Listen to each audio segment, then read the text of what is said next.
एक समय की बात है, एक छोटे से गांव में अर्जुन नाम का एक युवक रहता था। वो बेहद बुद्धिमान था, लेकिन एक आदत ने उसका जीवन कठिन बना रखा था। वो हर छोटी बड़ी बात को लेकर जरूरत से ज्यादा सोचता था। अगर उसे किसी दोस्त का फोन नहीं आया तो वो सोचने लगता, क्या मैंने कुछ गलत कहा था, क्या वो मुझसे नाराज है। अगर कहीं जाना होता तो वो सोचता, अगर रास्ते में कुछ हो गया तो, अगर मैं वहाँ पहुँचा और कुछ गलत हो गया तो। यही सोचते सोचते अर्जुन ने कई अवसर गवा दिए। नौकरी के इंटरव्यू तक नहीं गया, प्यार को इजहार नहीं किया, दोस्ती निभा नहीं पाया। एक दिन वो जंगल में घूमने निकला ताकि मन को शांति मिल सके। वहाँ उसकी मुलाकात एक साधु से हुई। साधु ने उसकी थकी हुई आंखें और उदासी देखी और पूछा, क्या बात है वर, मन बड़ा भारी लग रहा है। अर्जुन ने सारी कहानी कह दी। साधु मुस्कुराए और बोले, आओ मैं तुम्हें एक कहानी सुनाता हूँ। एक बार एक व्यक्ति को एक पहाड़ी चढ़नी थी। वो सोचने लगा, अगर बारिश आ गई तो, अगर रास्ता फिसलन भरा हुआ तो, अगर मैं गिर गया तो, अगर मैं रास्ता भूल गया तो। और इसी सोच में वो कभी चल ही नहीं पाया। दूसरी ओर एक किसान था जो चल पड़ा। रास्ते में बारिश भी आई, पैर भी फिसले, रास्ता भी भटका, लेकिन वो चलता रहा और अंत में मंजिल तक पहुंचा। फिर साधु बोले, सोचना अच्छा है, पर जरूरत से ज्यादा सोच इंसान को वही रोक देता है जहाँ से उसे चलना चाहिए। जीवन एक नदी की तरह है। अगर तुम किनारे बैठकर पानी की गहराई नापते रहोगे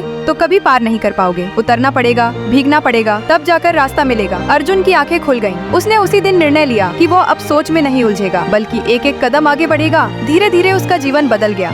उसने एक छोटी नौकरी से शुरुआत की, नए लोगों से मिला, जीवन के हर अनुभव से कुछ न कुछ सीखा। अब वो डरता नहीं था, क्योंकि उसे समझ आ गया था, अति विचार केवल अवसरों को मारता है, जबकि एक छोटा कदम भी मंजिल की ओर बढ़ाता है। सीख, सोचना जरूरी है, लेकिन जरूरत से ज्यादा सोचना आगे बढ़ने से रोकता है। अपने डर पर नहीं, अपने कदमों पर विश्वास करो।